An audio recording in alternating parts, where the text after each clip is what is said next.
Recording. Recording. Hello. Welcome to another episode of Tzuzamen. Tzuzamen is together. Hi, Tzili. Yeah. We are very happy. And as you know, we are here to enrich ourselves. And who can inspire us and enrich us more than Professor Edward Tory Higgins? Did you hear the name? Why?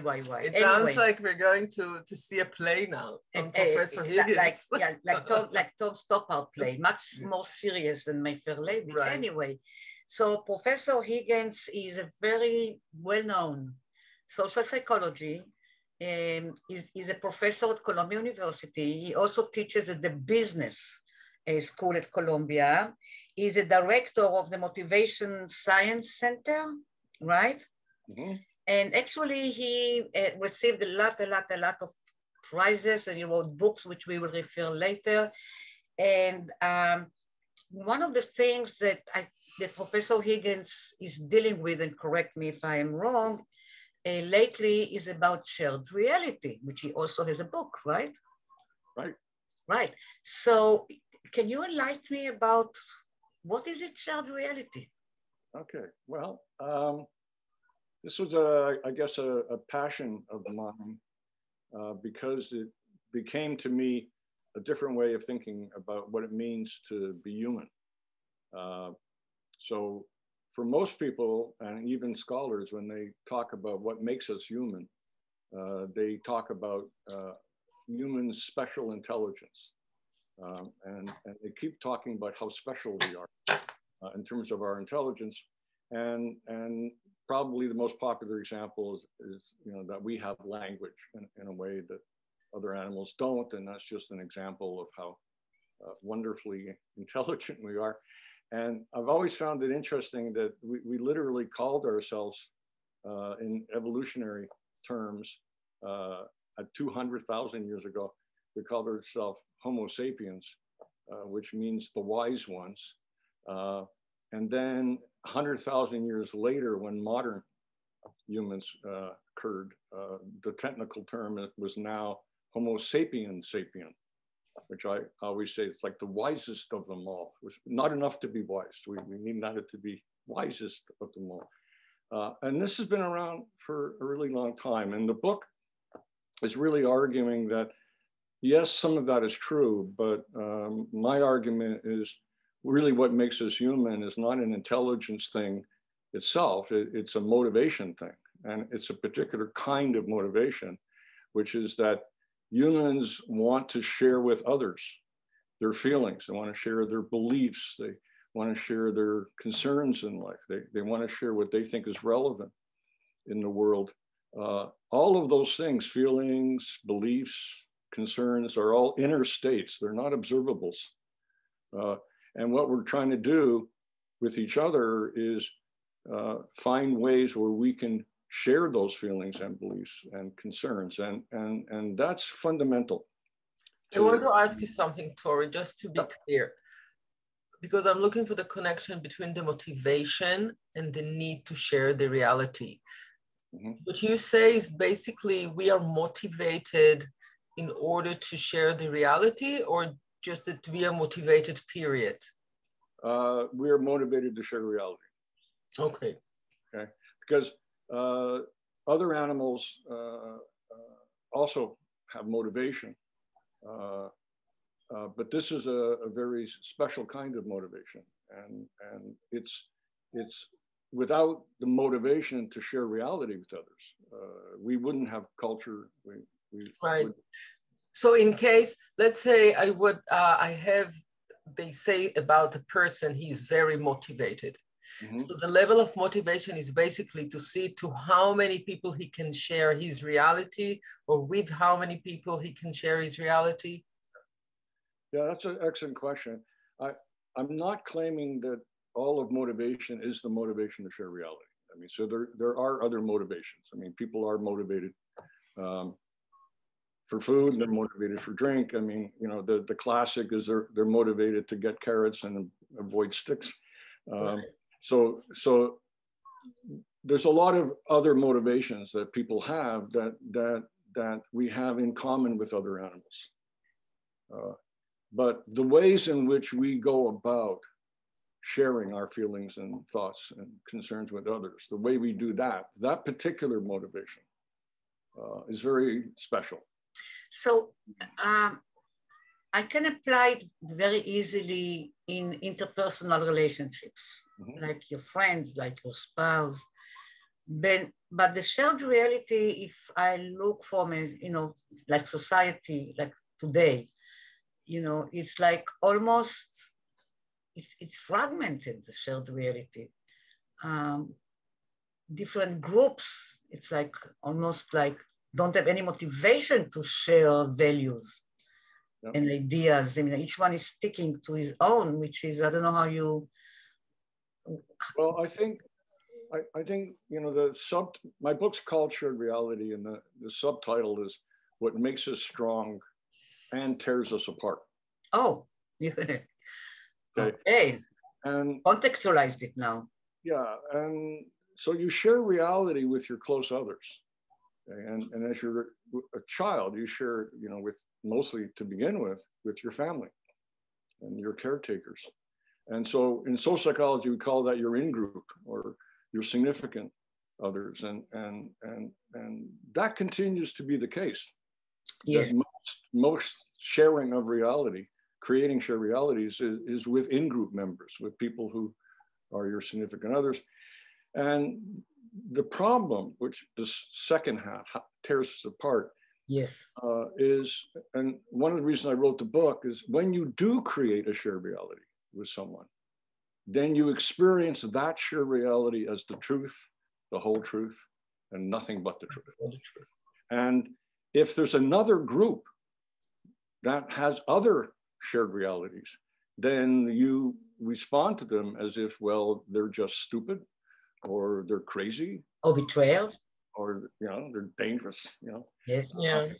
So that's how fundamental this phenomena of creating shared realities is, because on the one hand, it's what allows humans to cooperate in ways and create culture that we associate with being human. And on the other hand, it creates the worst wars and genocides in history. But Tory, isn't it different when you're born into a group, or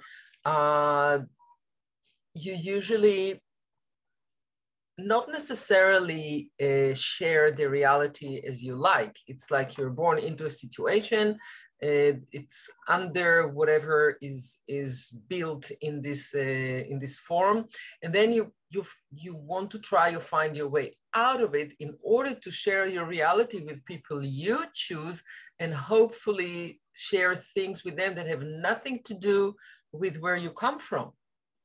So yeah, so let's get there's many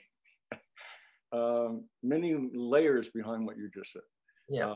So to kind of begin at the beginning to get to where you said, I have this expression: it all begins with shared relevance. It all begins with shared relevance. And the thing that's really important about socialization with, basically infants, is that in their interactions with others, that's when others are basically telling them what's relevant in the world, what's important. So it's really from, the caretakers to a little 3-month-old that begins what in the world is even relevant. And so that happens with pointing. So children will check. So young children, can't even walk, will see something that they think is interesting, and they'll go, ooh, ooh, ooh, ooh, ooh, and they'll point to it. And then there's the magic time. What does the caretaker do? And the caretaker can look at where they're pointing and then react, making it clear, even to an infant, that now we're coordinating, we're paying attention to the same thing. And then what does the human do? What does the caretaker do? The caretaker can basically communicate by smiling, yes, this is interesting, and then share that reality with the infant. Or the caretaker can just ignore it. Or don't bother me, so then you kill it, yeah. Yeah, or basically point to something else instead. So those interactions, which happen all the time in early development, is when the child is learning, okay, what actually is important in the world, and that's a total shared reality. With what you describe now is basically our life is a non-stop processing of overcome share reality, getting out of share reality, trying to create a good share reality, and it's non-stop, non-stop, yeah, non-stop. Sure, it's a process. Yeah, but I want to use you, if I may, and I hope it's okay because I'm going to say something personal about you. So you are not Jewish, but you were married to a Jewish woman. Mm-hmm. And you went as far as actually going to a synagogue, especially with your daughter before her bat mitzvah. Mm-hmm. And you were very involved in the synagogue. Mm-hmm. And I wonder, you had to really develop some layers of what we call shared reality in order to be able to have a life with somebody who grew completely different than you, right? Or maybe you had to find some shared values, let's say like both religions are really cherished. Yeah, I mean, I think that's correct. I also think, it's important in the story that where we ended up was Reconstruction, which is a particular, form of Judaism, which, it may not have felt the same if we'd end up in a Hasidic temple. We ended up in Reconstruction. And I think that's important to the story because the people who were members of that temple, okay, are basically New York City intellectuals. I mean, it's in other words, it wasn't a big identity shift for me because I think of myself as a New Yorker, and they're New Yorkers, and the values weren't that different. So the one thing that was a little different from my background as someone who was brought up as a Protestant was how important the community was. So, if you're a Protestant, part of the idea is that you get to work with God through Jesus, and it doesn't require that you are part of the community doing that. Okay, and the kind of Protestant I was pretty ritual free, like Lutherans are and others. So the idea of sharing community practices was not part really of my life the way it was in that temple, and so that was the unique difference. And as I'm sure you know, I mean, the Reconstruction is, the rabbi who created it was Mordecai Kaplan, and Mordecai Kaplan had this wonderful saying, which was, when the community gets together and shares practices in the present, they connect to that community in the present. But those are the shared practices that have been done for centuries. So they connect to the shared practices of that community in the past. And those shared practices will continue in the future with our children and grandchildren.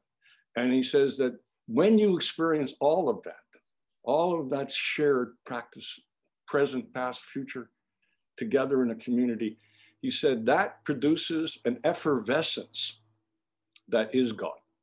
That's what he thought God was. Shared practices, not some personal, guy. It was, so that was a strong, powerful message, and it's very related to shared reality because. Yeah, I thought maybe that was the trigger of something inspired you to. Yeah. Well, it certainly taught me the importance of one of the central parts of shared reality, which is shared practices. Shared practices is not what infants do, but it does begin early. So toddlers, 18 months to 2 years, that's when they're really learning the shared practices. And so that's the age at which they really become part of the community. So it's still pretty young, but that's the, in a sense, before that, they're sharing, okay, reality with a caretaker that's saying, yeah, this is important, and this is important, and this is relevant. But it's at 2 when they really start sharing practices, which is basically, well, how do we eat? You know, how do we dress? How do we go to the bathroom? Things like that. Then they tell them that it's terrible too. Yes. Yeah, exactly. Which, and it's odd to me because it's anything but terrible. I mean, it's right. Wonderful. It's when these kids become part of. That's why I never understand why they say terrible too. Yeah. Well, it's because they have a lot of energy. I mean, that's not terrible either. Yeah. So it takes a lot of work of parents because they're so energetic. So when you wrote the book, you really dived into the observation of what does it mean, shared reality, how it developed, and all these layers. But then in your book, there is any idea how can we take this concept of shared reality and implement it in society, between nations, between different sectors? Yeah, I mean, there's 2 answers to that I think relate to, I think, what you would be interested in. One has to do with close relationships between 2 people. So dyadic close relationships, romantic relationships. And the other has to do with what are we going to do about these echo chambers and all of this in-group, out-group conflict that if anything has gotten worse in the last 20 years. Yeah. So we have done research, and others have also, on both of those issues. But especially right now, I have a collaborator, Maya Rosignac-Milon, I love her last name, who really was the person, the leader in our lab to start working on close relationships. And she has wonderful research, with bringing couples in. I'll just give you one example. So she brings couples in who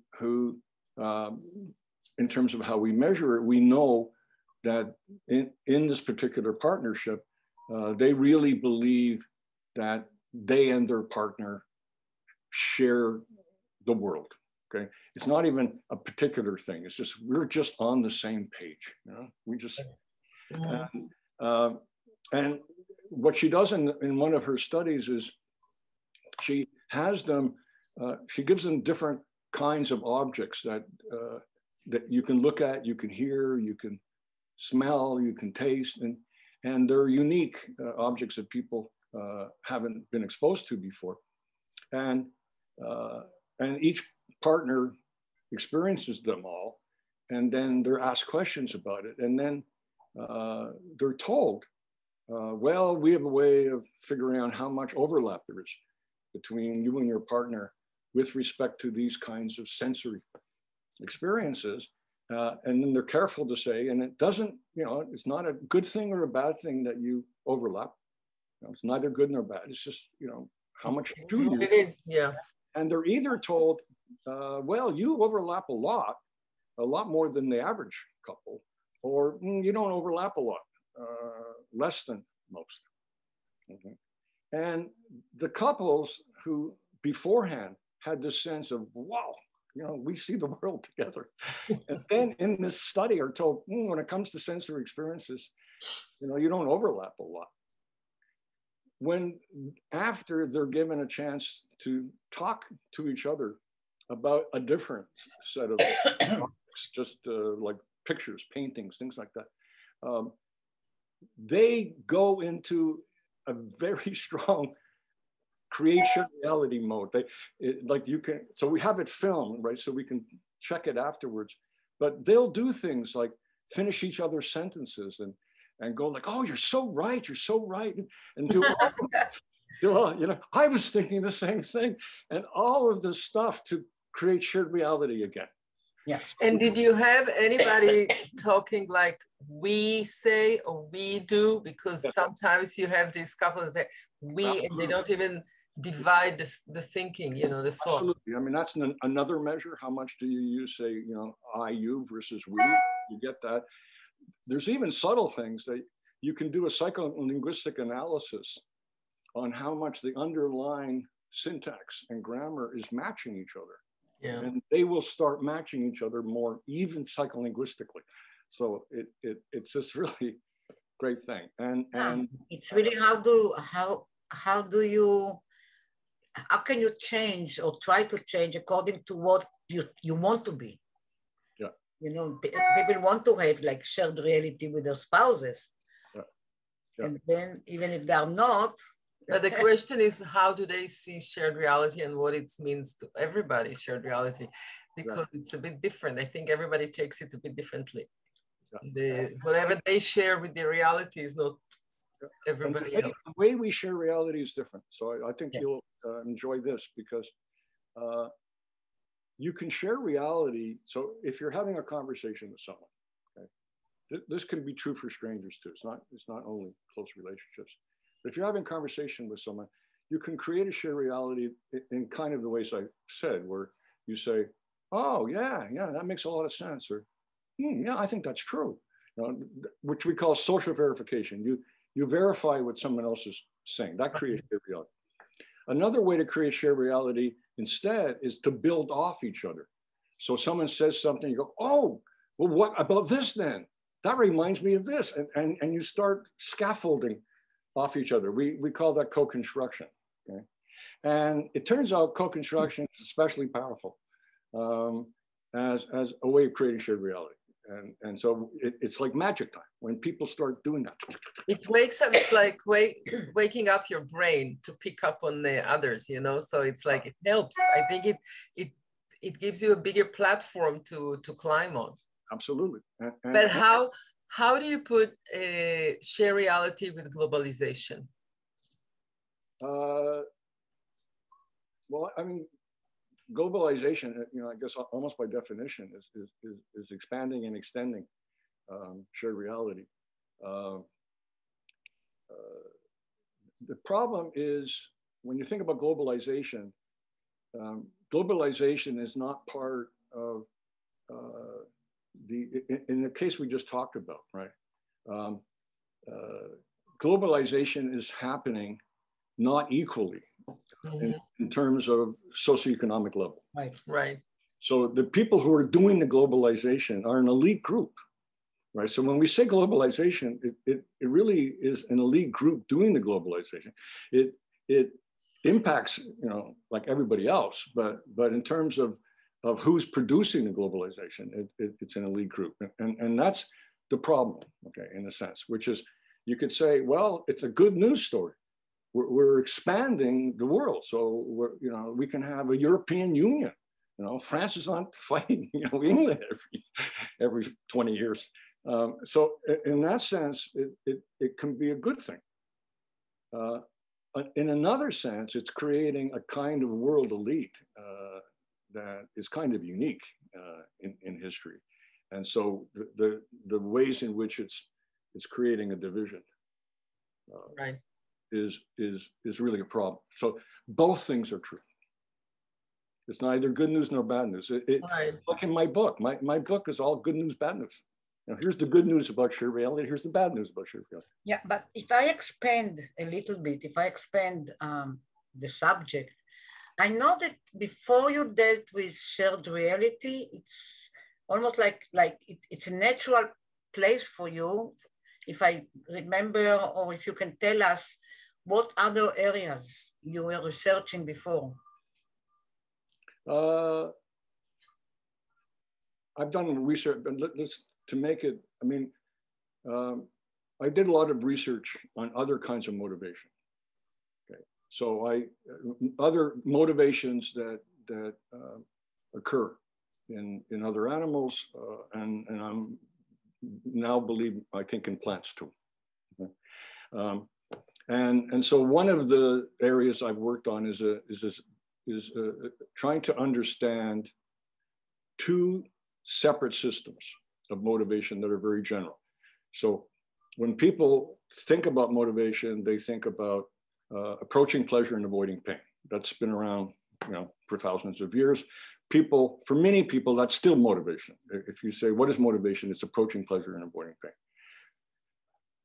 What I worked on is, okay, but maybe there's two completely separate ways of approaching pleasure and avoiding pain. Maybe there's two different systems of approaching pleasure and avoiding pain. So what I've been working on is the idea that one system, which I call promotion, is a system where pleasure to you is a gain. So what you're trying to do is move from the current status quo where you are now to something better. And so you're motivated to do things better and better, to gain. And that's what pleasure is to you, to have gain, progress, advancement. And what's pain to you is non-gain, that you're stuck where you are, you're not going anywhere. You go down. Yeah, but it doesn't really, the interesting thing about promotion is that they don't distinguish whether you stay where you are or go down. They're both bad. They're both bad because they're both non-gain. It's a non-gain if you stay where you are. It's a non-gain if you go down. All that matters to them is it's a failure to gain.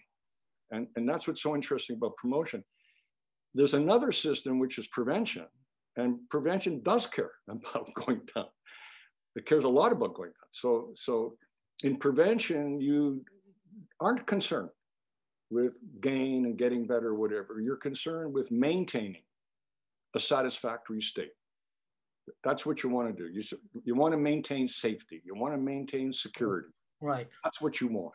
Yes. And what you don't want is something worse, like danger. Right? And so for you, the distinction for pleasure is a non-loss, and pain is a loss. So the two systems are gain, non-gain versus non-loss, loss. And there are individual differences in how much people are in promotion and prevention. There's cultural differences in how much people, are in promotion and prevention, and situationally. Situations can put you in promotion or put you in prevention. But this distinction really matters because it creates different emotional worlds. Yes, but but today, if you look at America, yep, there is a whole middle class. A lot of the middle class actually lost what we call middle class, and they are slipping down. Correct. Which is showing up 50 years ago. The working class, middle class. It's important to remember in America, if you were working class in the 50s, you considered yourself middle class. Okay, it's not. Yes. It's not like in England. Yes. In England, it was good to be working class. In America, you called yourself middle class. But those Americans were promotion focused. They were all about progress and having their own home and backyard and cars to travel in, and it was a very promotion focused culture in the 50s, 60s, and now that same social class is much more prevention focused. But you can, if you use the corona, you can fulfill all the 4 ingredients, because on some level it was gain, on some level it was a loss, on some level it was you didn't lose or you didn't gain, but you were on the spot. So I think that through the corona you can visit all these stations, and for each one it happened in the different proportion. I think that's true. Yeah. And it changes. Even doing a single activity can keep moving across these kinds of possibilities. What I find interesting is how you go about making decisions. What matters to you depends what state you're in right now. Like which state are you in? So you don't have a freedom to choose almost. For most people, they don't have a freedom to choose. Yeah. I think for some people we have no choice, but in some ways there are parts of the whole equation that it's up to you and how do you make a decision, and also the level of motivation. Absolutely. Because it depends how you motivate to get out of say, certain situations that you're basically a little bit stuck, you know, so. Well, that's what therapy is, right? So whether it's true. Whether it's psychodynamic or cognitive behavioral, the whole idea is to say, why are you only looking at your current condition as, you know, the bottle is half full, you know, when actually it's, I mean, half empty, you know, it could be half full. But I think, you know, therapy in general is exactly that. It's looking at a situation and being able to see it. It's almost in terms of this kind of model, you know, saying something like, well, you're suffering because you feel like you're living none gained.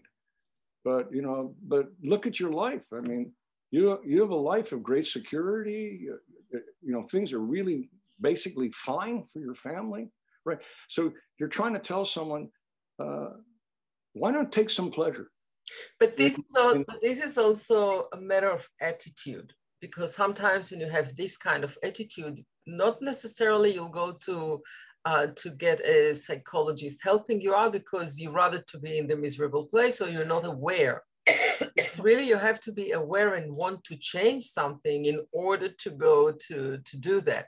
So not everybody can really go through this, and not everybody is built to go through this. Yeah, absolutely true. Also, some people believe that they actually are more motivated, and then because of that, perform better when they allow themselves to be a little bit on the negative side.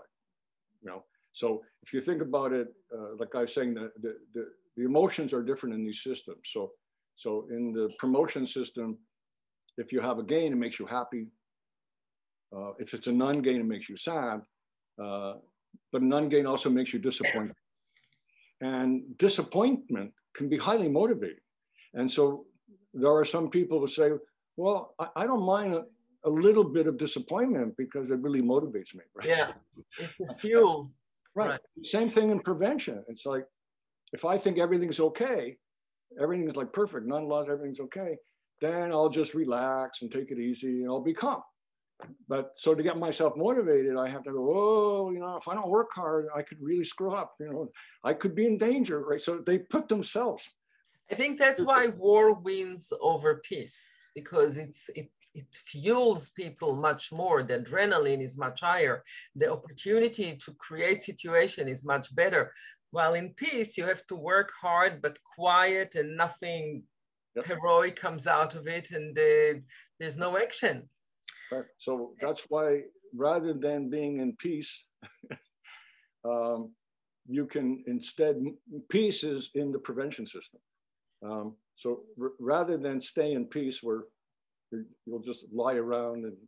It's funny that in a world of war, because there are so many wars everywhere, they sent everybody to do yoga and meditation to calm down while they're participating in all these wars instead of just stopping it. The good news is we don't need war. The other possibility is to get people eager. Eager also does it. If you put them in promotion and then now they're eager, that is highly motivating. Yeah. So you don't, war isn't the only way to motivate. Tell me, communism is an attempt to share reality? Let's say communism, it's an example. For sure it was. And that's true of all the other ideologies. I mean, ideologies are grand scale shared realities. You can see it from the right wing and the left wing. Yeah, but I would like, but I'm leading to your mother, if I may.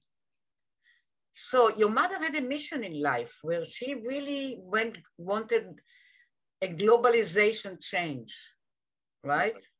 In nutrition? Nutrition, yeah. Especially nutrition for pregnant mothers. So her main thing is how can we intervene or help mothers who are pregnant so they end up, in her terms, having blue ribbon babies. That was her expression.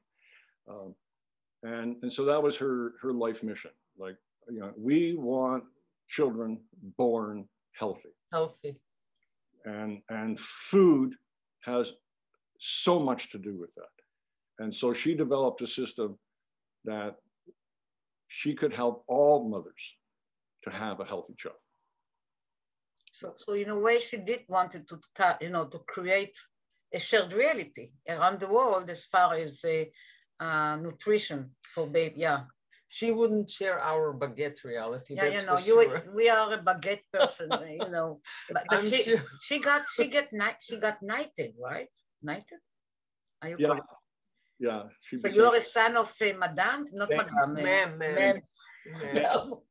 Dame Agnes. I know that I'm jumping.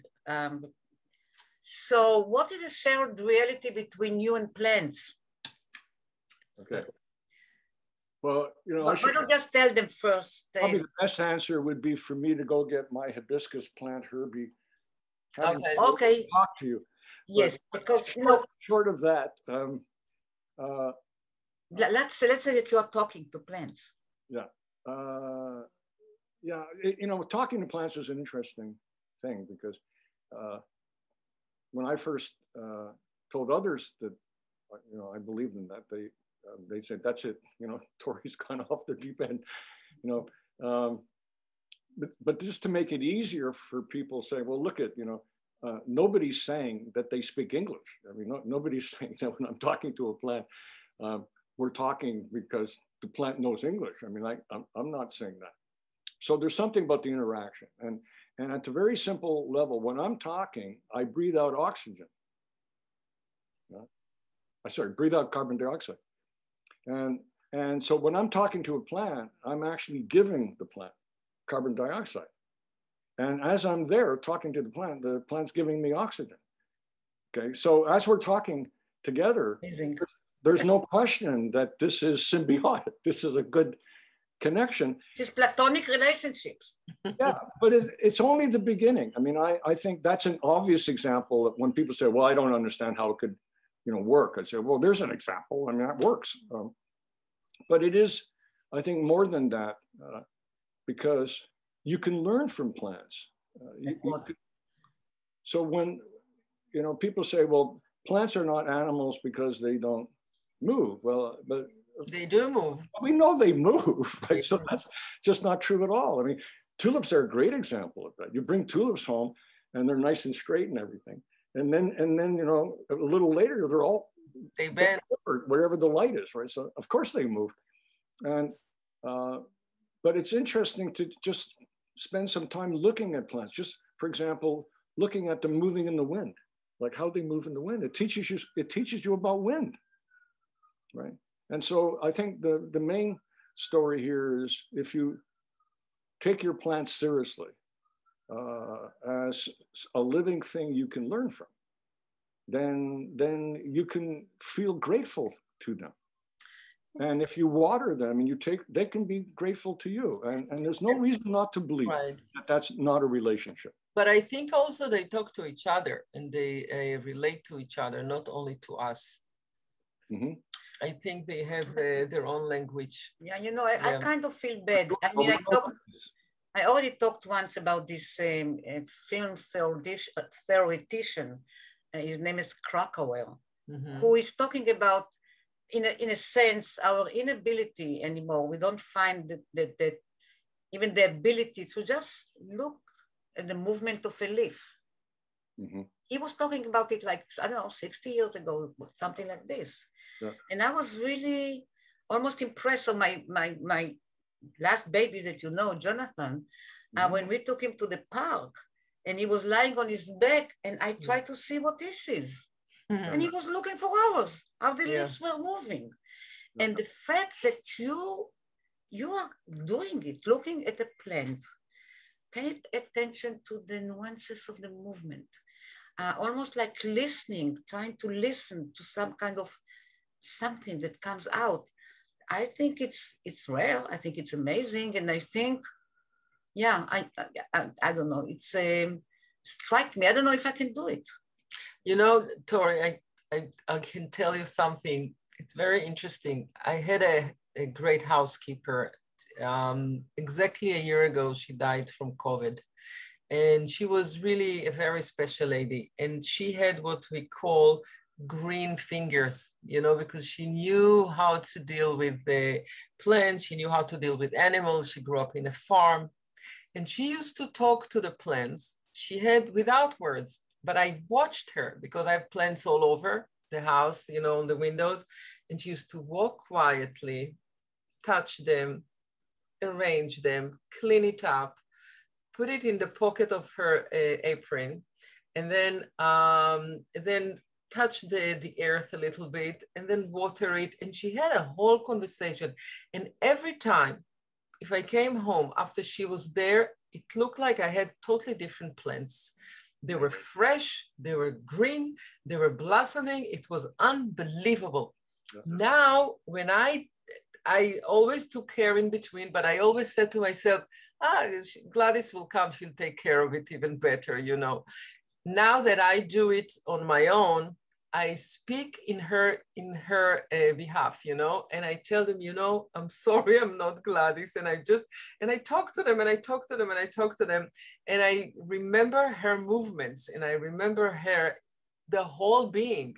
And it's so pretty because and it's true because I test them. If I turn it to the sun and then to the other side, they move and then they go towards each other.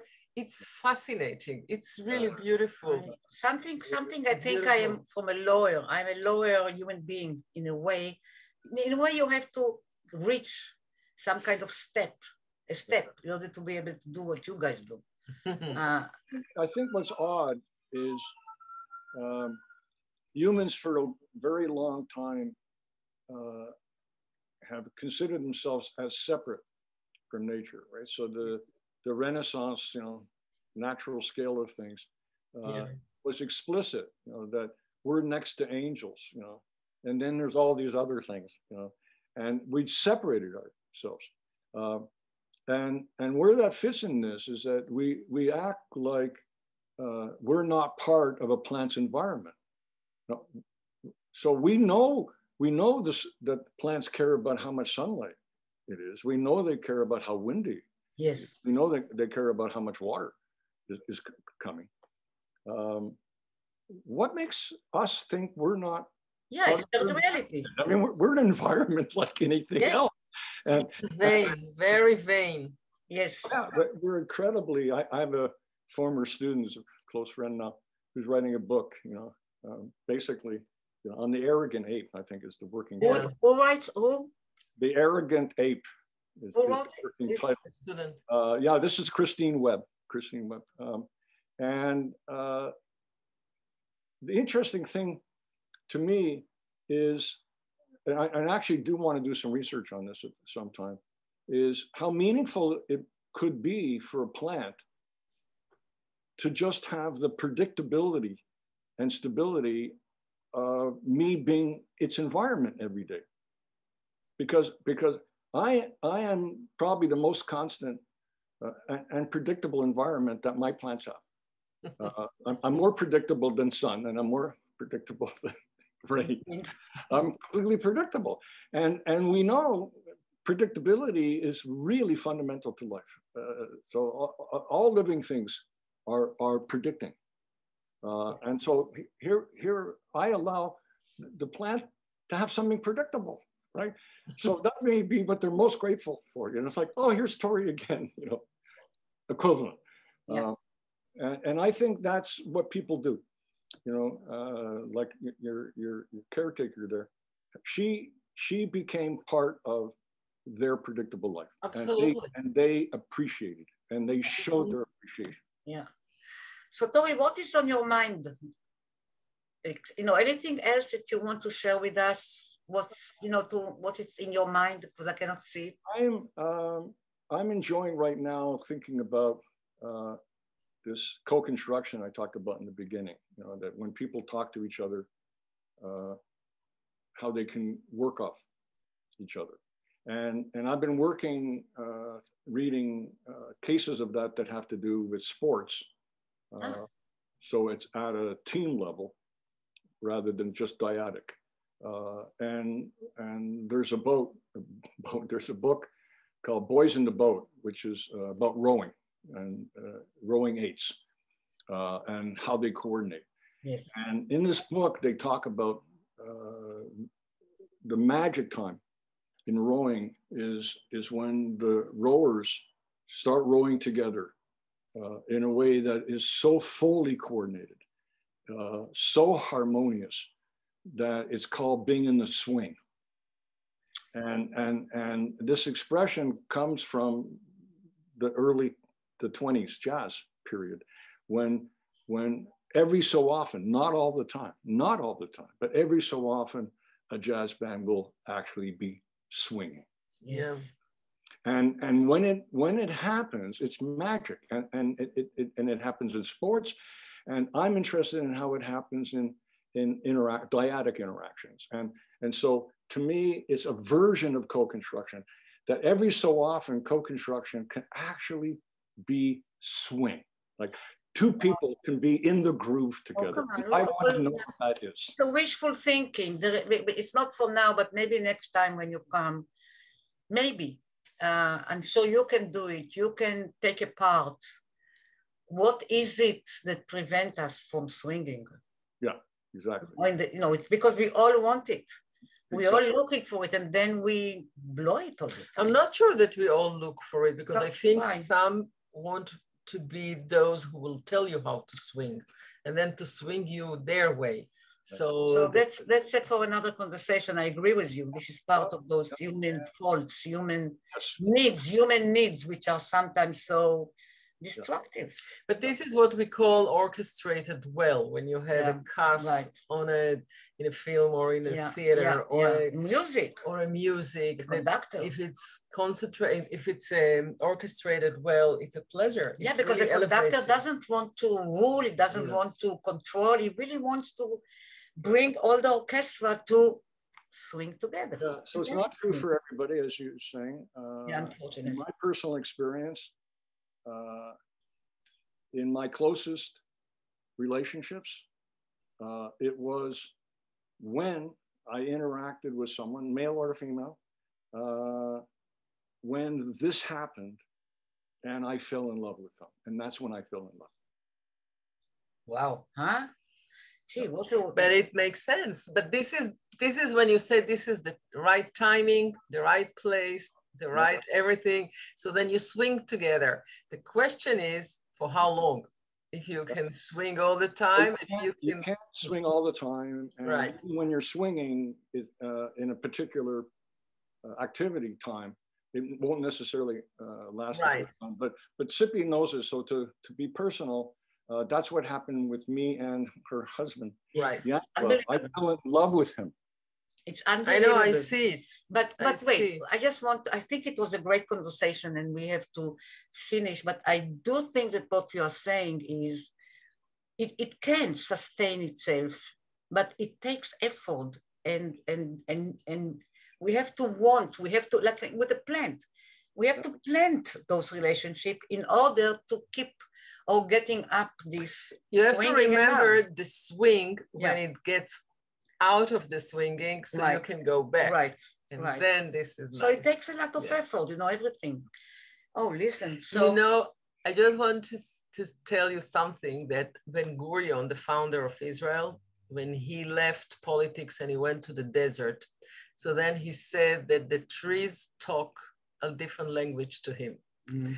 And after so many years in the rough years of the beginning of Israel and politics, he went to the desert and spoke with the trees. Yeah, it's beautiful. Yes, that was probably the biggest decision for himself. He saved himself, actually, by going. Yeah, if he would stay much longer, I don't know. It would be like begging. Listen, begging couldn't take it. He was hoping that everybody would swing with him to the desert of Israel, and nobody went to the Martin desert. Luther King also, you had a dream. What happened to the dream? Next time we'll talk about what can be done. Right. More like. Right. How do we go to the desert? Yes. No, to talk to that trees. I know. Listen, Tory, I'm sure that Tzili agree with me. Thank you so much. That not only thank you so much, but It's you a only pleasure. filled us with, you know, a lot of thoughts and, in a way, optimism that that we have some control on making life better if we find the secret. No, I'm hopeful. Okay. Listen, right. Tory, so nice to see you with the flowers and stuff. Take care. And everybody, thank you for coming. And see you next week in Tzuzamen. Bye. Yeah, bye.